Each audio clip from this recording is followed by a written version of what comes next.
Hello बच्चों, कैसे हैं आप सब। आओ बेटा सॉल्व करें इस क्वेश्चन को। क्वेश्चन बेटा यहाँ पर है, thallium iodide TlI3 is an ionic compound which furnishes the following ions in the solution. बेटा थैलियम जो एलिमेंट है वो हमारा ग्रुप नंबर 13 का एलिमेंट है।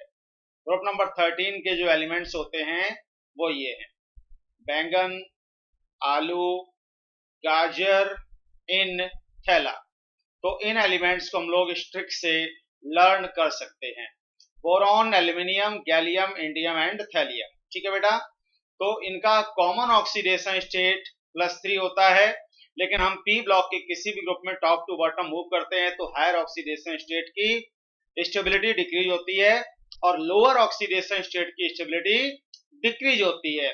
तो थैलियम की बेटा लोअर ऑक्सीडेशन स्टेट +1 स्टेबल होती है और इसकी +1 ऑक्सीडेशन स्टेट स्टेबल होने का रीजन है इनर्ट पेयर इफेक्ट।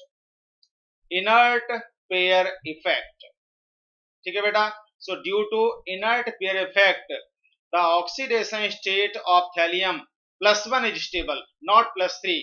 क्या होता है inert pair effect? Electronic configuration P block का होता है बेटा NH2NP126। ये जनरल इलेक्ट्रॉनिक कन्फिगरेशन होता है पी ब्लॉक एलिमेंट्स का। तो जनरली हम ऊपर वाले एलिमेंट्स में देखते हैं कि ये p सबसेल के साथ साथ s सबसेल के इलेक्ट्रॉन्स भी बॉन्ड फॉर्मेशन में इन्वॉल्व होते हैं, लेकिन हम जैसे जैसे टॉप टू बॉटम मूव करते हैं वैसे वैसे क्या होता है, ये जो NH2 इलेक्ट्रॉन्स हैं, NS इलेक्ट्रॉन पेयर, ये बॉन्ड फॉर्मेशन में इन्वॉल्व नहीं करता है नीचे की ओर जाने पर। So the reluctance of this NS electron pair in bond formation is called inert pair effect. इसी को बोलते हैं इनर्ट पेयर इफेक्ट। और इसी इनर्ट पेयर इफेक्ट की वजह से थैलियम की +1 ऑक्सीडेशन स्टेट स्टेबल होती है, +3 स्टेबल नहीं होती है। आइए बेटा अब इसका सॉल्यूशन में आयोनाइजेशन कैसे होता है वो देख लेते हैं। हमने ये लिया थैलियम आयोडाइड TlI3।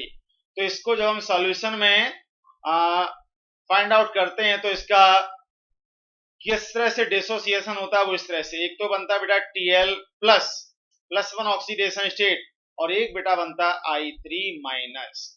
ये दो टाइप की आयन प्रोड्यूस करता है, एक तो Tl+, दोनों ही यूनिवैलेंट है, मोनोवैलेंट आयंस हैं, Tl+1 एंड I3-1।